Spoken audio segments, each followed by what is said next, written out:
Hello students, अस्सलाम वालेकुम। कैसे हैं? मैं उम्मीद करता हूँ आप बिल्कुल ठीक होंगे। स्टूडेंट्स, मैं हूं मोहम्मद जाफिर और मैं आपको यूट्यूब चैनल फिजिक्स में खुशामदीद कहता हूँ।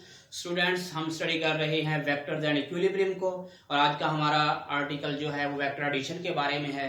इसमें हम स्टडी करेंगे कि how vectors can be added by a simple mathematical rule, और we discuss another principle or rule, right.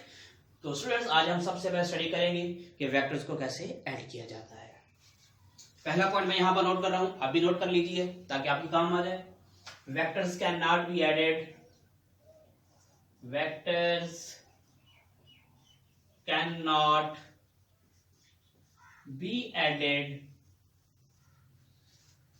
Vectors can not be added by a simple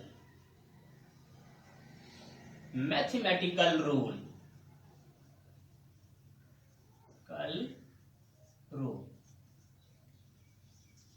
पहला पॉइंट आपने माइंड में रखना है कि वेक्टर्स को सिंपल मैथमेटिक्स के rule के मुताबिक ऐड नहीं किया जाता, राइट। इट की कैन बी एडेड, इनको ऐड किया जाता है।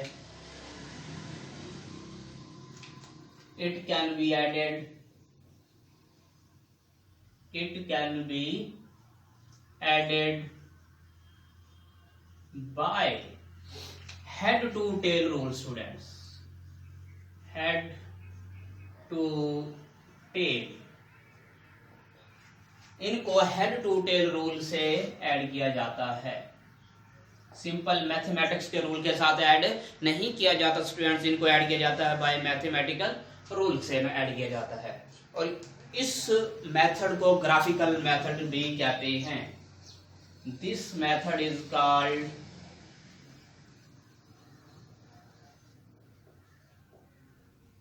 Called graphical method. इस मेथड को स्टूडेंट्स हम ग्राफिकल मेथड भी कहते हैं, ग्राफिकल मेथड, राइट। हो गई बात स्टूडेंट्स। अब हम इसके एग्जांपल को सॉल्व करते हैं कि इसके एग्जांपल को कैसे अंडरस्टैंड कर सकते हैं स्टूडेंट्स। यहां पर मैं दो वेक्टर्स ले रहा हूं। ये वेक्टर हमारे पास ए है।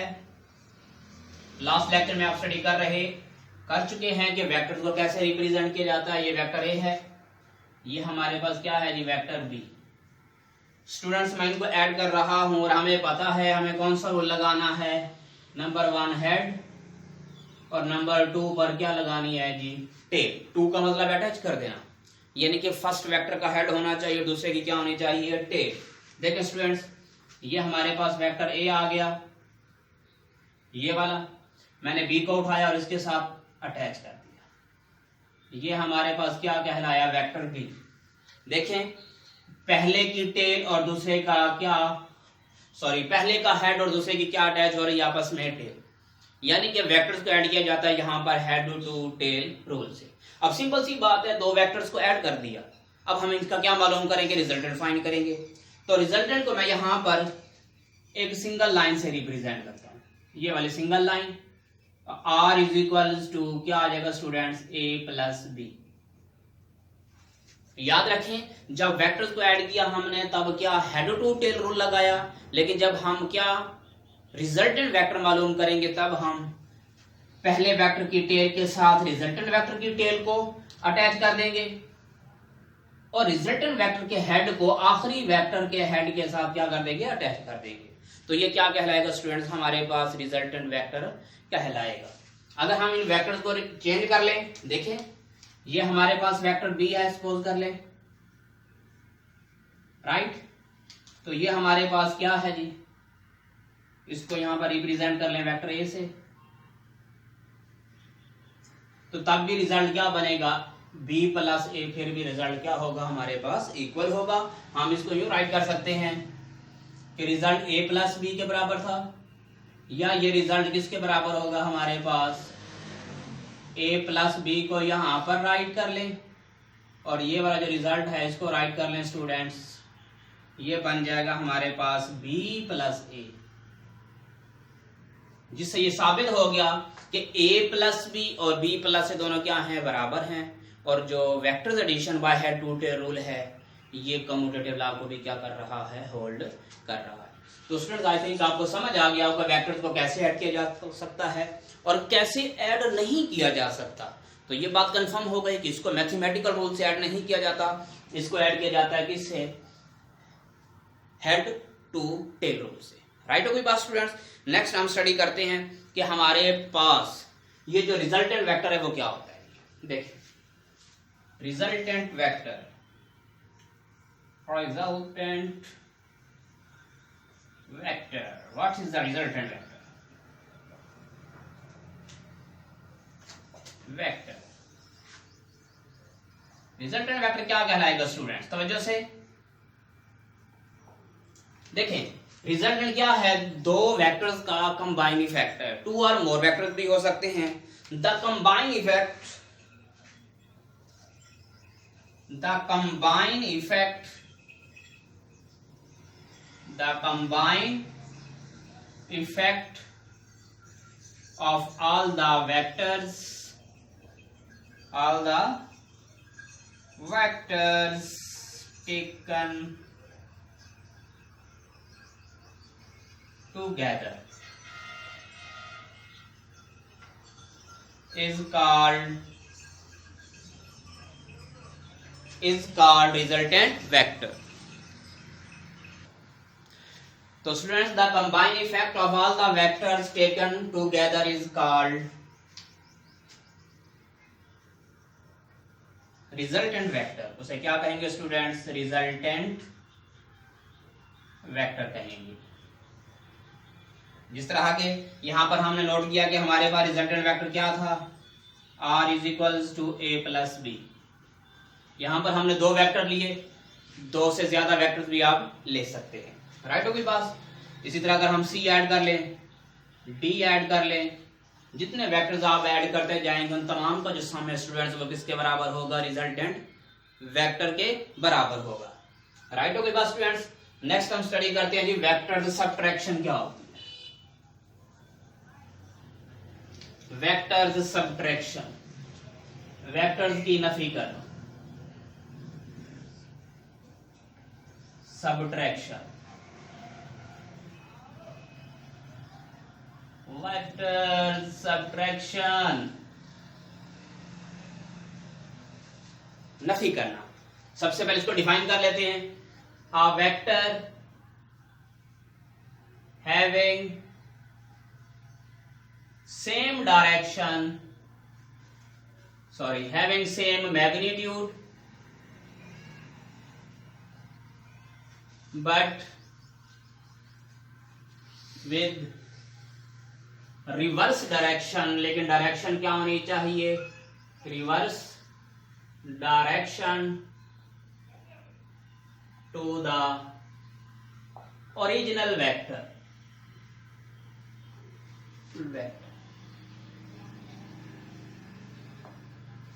एक ऐसा वेक्टर जिसकी मिकदार तो बराबर हो दूसरे वेक्टर के लिहाज से, ओरिजिनल वेक्टर के लिहाज से, लेकिन उसकी डायरेक्शन क्या होनी चाहिए स्टूडेंट्स, रिवर्स होनी चाहिए। तब क्या कहलाएगा, हमारे पास वेक्टर्स सबट्रैक्शन कहलाएगा। कैसे देखें स्टूडेंट्स, ये हमारे पास एक वेक्टर ए है, राइट हो गई बात। ये हमारे पास क्या है, ये एक वेक्टर बी। ये अगर पॉजिटिव है तो इसको मैंने क्या ले लिया, नेगेटिव। उसकी डायरेक्शन क्या हो रही है, इसके लिहाज से रिवर्स हो रही है। तो तब इनका रिजल्ट क्या कहलाएगा, इनका रिजल्ट कहलाएगा students r is equal to a minus b. देखें ये दोनों वेक्टर्स की मैग्नीट्यूड तो सेम होगी, लेकिन डायरेक्शन क्या होगी स्टूडेंट्स, रिवर्स होगी। तब ये क्या कहलाएंगे, हमारे पास वेक्टर्स सबट्रैक्शन कहलाएगी। Next students multiplication of vectors,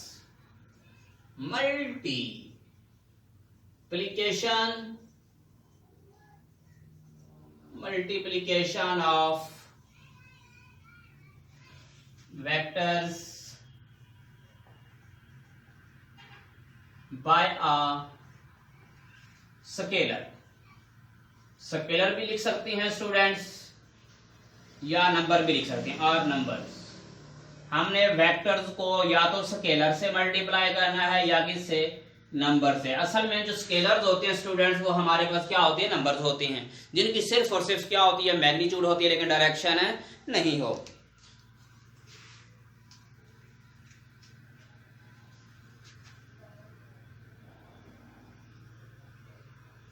There are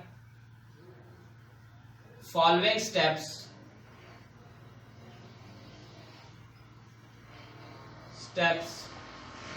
for multiplication of vector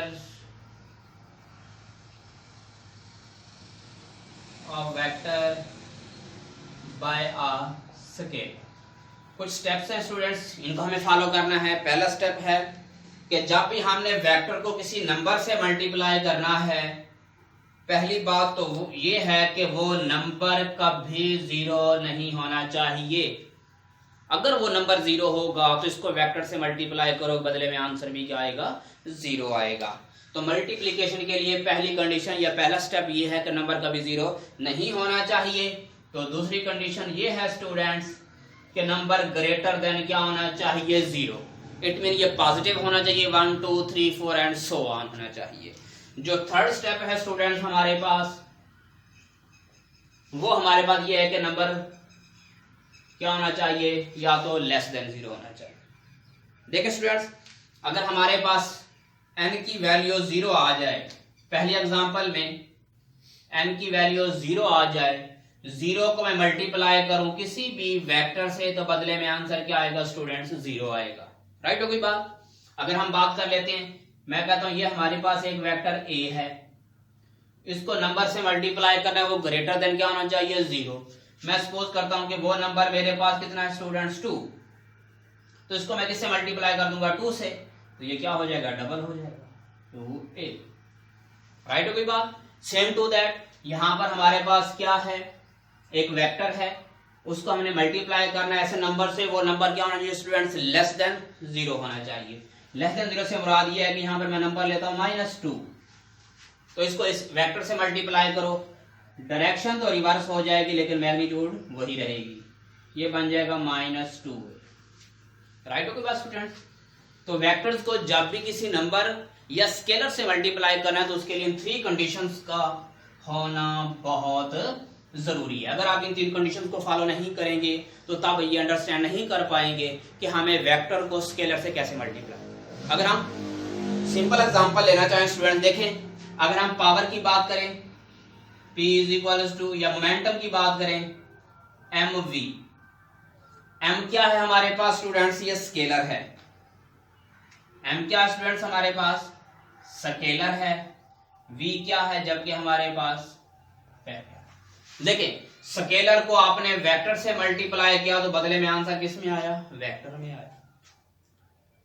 right हो गई बात स्टूडेंट्स। तो इस तरह की एग्जांपल को भी आप क्या कर सकते हैं, सॉल्व कर सकते हैं। नेक्स्ट स्टूडेंट हमने स्टडी करना है कि हमारे पास यूनिट वेक्टर क्या होता है। नेक्स्ट हम स्टडी करने जा रहे हैं यूनिट वेक्टर को। What is the unit vector. याद रखें यूनिट वेक्टर हमें सिर्फ और सिर्फ डायरेक्शन देता है। इसको पहले डिफाइन करेंगे कि यूनिट वेक्टर क्या होता है, इसकी डेफिनेशन क्या बनती है और कहां पर इसको इस्तेमाल किया जाता है और रिप्रेजेंट किससे किया जाता है, एक्सेस के लिहाज से इसे कैसे रिप्रेजेंट किया जाता है। तो बच्चों स्टूडेंट्स नेक्स्ट है हमारे पास unit vector. Unit vector, a vector whose magnitude is 1, ऐसा वेक्टर जिसकी मिकदार कितनी हो स्टूडेंट्स, 1 हो। a वेक्टर, सबसे पहले इसको डिफाइन करते हैं, a vector whose magnitude is 1, ऐसा वेक्टर जिसकी मैग्नीट्यूड क्या हो स्टूडेंट्स, 1 हो, उसको क्या कहते हैं जी, unit vectors. It gives the direction of vectors. It gives the direction of vector. ये वेक्टर्स की क्या देता है स्टूडेंट्स, हमें डायरेक्शन देता है। क्या देता है students, direction. it is represented by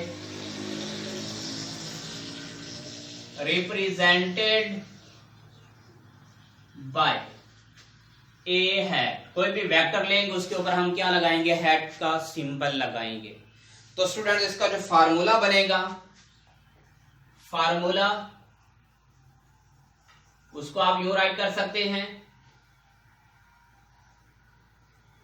देखिए ये हमारे पास कोई एक वेक्टर ए था जिसका हमें क्या मालूम करना है, यूनिट वेक्टर। इसका फार्मूला बनता है वेक्टर डिवाइडेड बाय स्केलर।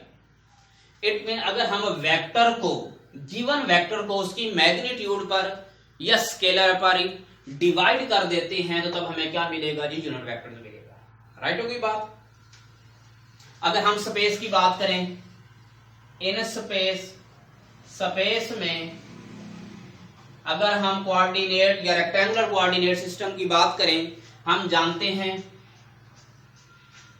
ये एक्स एक्सिस होता है स्टूडेंट्स, ये क्या होता है हमारे पास वाई एक्सिस, और ये क्या होता है जी जी एक्सिस। और आप जानते हैं ये हमारे पास क्या होता है जी, ओरिजिन होता है। ठीक है, जो एक्स का यूनिट वेक्टर होता है स्टूडेंट्स उसको आई कहते हैं। जो y का यूनिट वेक्टर होता है, जो हमें y की क्या देगा, डायरेक्शन देगा, उसको कहते हैं j हैट। और जो z की डायरेक्शन देता है उसे कहते हैं k हैट। तो स्टूडेंट्स आप इसको यूं राइट कर सकते हैं, i क्या है, यूनिट वेक्टर किस एक्सिस के along, along x axis, along x axis. अगर हम यहां पर बात करें स्टूडेंट्स j हैट की, तो ये हमारे पास क्या कहलाएगा, यूनिट वेक्टर कहलाएगा अलोंग y एक्सिस। राइट हो गई बात स्टूडेंट्स। अगर हम बात करें यहां पर k हैट की, तो ये क्या होता है जी, अलोंग z एक्सिस। ये भी हमारे पास यूनिट वेक्टर होता है जो z एक्सिस की हमें क्या देता है, ये डायरेक्शन देता है along z axis.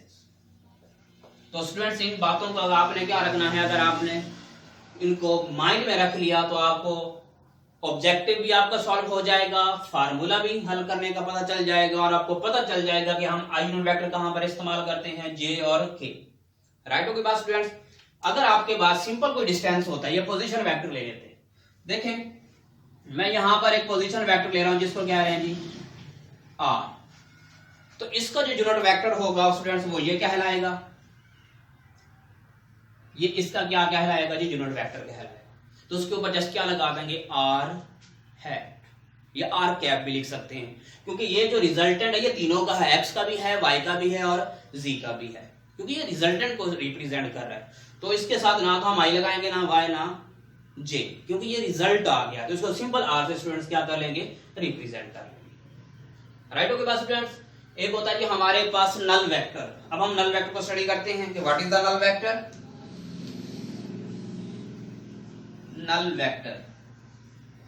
null vector, what is the null vector? A vector whose magnitude is 0, ऐसा वेक्टर जिसकी मैग्नीट्यूड क्या हो, सिर्फ 0। अगर 1 होगा तो वो यूनिट वेक्टर कहलाएगा, अगर उसकी मैग्नीट्यूड 0 हो जाएगी तो वो क्या कहलाएगा स्टूडेंट्स, नल वेक्टर कहलाएगा। A vector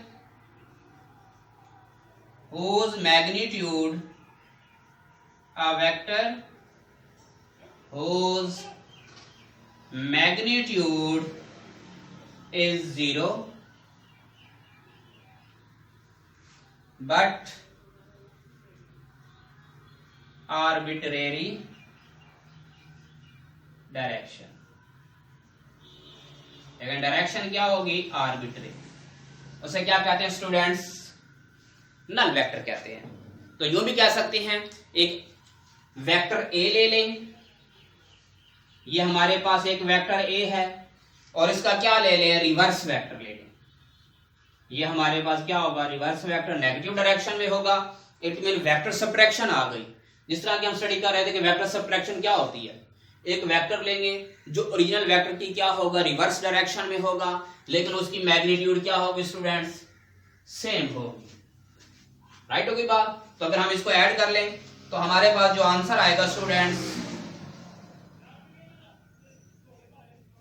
-a तो बदले में जो आंसर आएगा वो 0, लेकिन होगा क्या स्टूडेंट्स, ये 0 भी हमारे पास क्या कहलाएगा, वेक्टर ही कहलाएगा, लेकिन होगा नल। इसी वजह से नल वेक्टर एक वेक्टर ही होता है। जिस तरह की अगर मैं बात करूं कि हमारे पास जो एक्सेलरेशन होता है विद यूनिफॉर्म वेलोसिटी, वो भी नल वेक्टर होता है। एक्सेलरेशन विद यूनिफॉर्म वेलोसिटी वो भी क्या होता है, नल वेक्टर होता है, क्योंकि वेलोसिटी 0 हो जाती है, बदले में एक्सेलरेशन रहता है, और वो जो एक्सेलरेशन का आंसर आ रहा होता है वो नल वेक्टर में आ रही है। ऑब्जेक्टिव में भी पूछा जा सकता है। इसके अलावा अगर हम बात करें, अगर एक बॉडी वर्टिकल वेलोसिटी से मूव कर रहा है, तब भी हाईएस्ट पॉइंट पर पहुंचने के बाद वो वेलोसिटी 0 तो हो जाती है, लेकिन वो आंसर क्या होगा, नल वेक्टर होगा। क्या होगा स्टूडेंट्स, नल वेक्टर होगा। इनको ऑब्जेक्टिव के लिहाज से अपने माइंड में रखना है। नेक्स्ट स्टूडेंट्स, हमारे पास इक्वल वेक्टर्स क्या होते हैं, हमने स्टडी करना है इक्वल वेक्टर्स को। Equal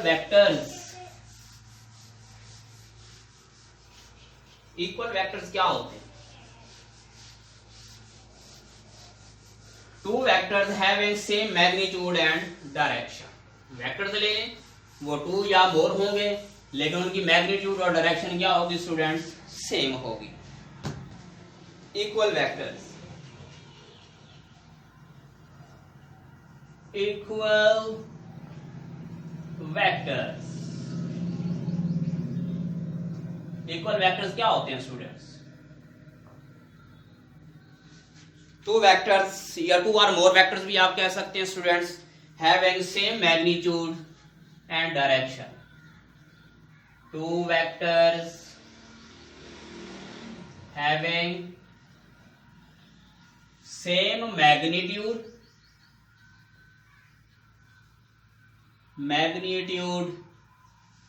and direction।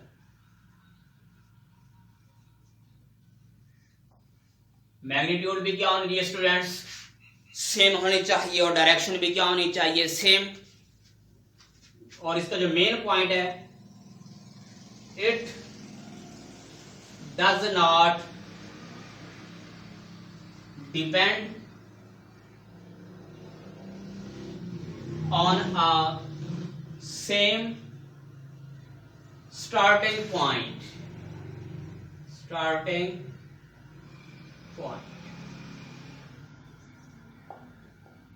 लेकिन ये जो इक्वल वेक्टर्स होते हैं, ये लाजमी नहीं है कि उनका जो पॉइंट ऑफ ओरिजिन है वो सेम होना चाहिए। कैसे, देखिए स्टूडेंट्स,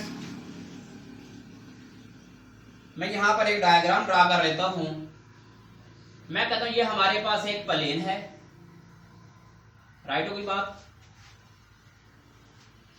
ये उसका ओरिजिन है। यहां से मैं अगर आप ड्रा कर लें, इसको आप 3 डायमेंशनली ड्रा कर लें, ये हमारे पास एक्स एक्सिस है, ये हमारे पास क्या है, जी एक्सिस है, और ये हमारे पास क्या है, दी वाई एक्सिस। राइट होगी बात स्टूडेंट्स? तो अगर मैं इसमें एक वेक्टर ले लूं, राइट, ये वेक्टर ए है, या इसको आप वेक्टर पी कह दें, ये भी हमारे पास एक वेक्टर है। एक और वेक्टर ले लेता हूं मैं, यहां पर ले लेते हैं, ये वेक्टर हमारे पास क्यू है।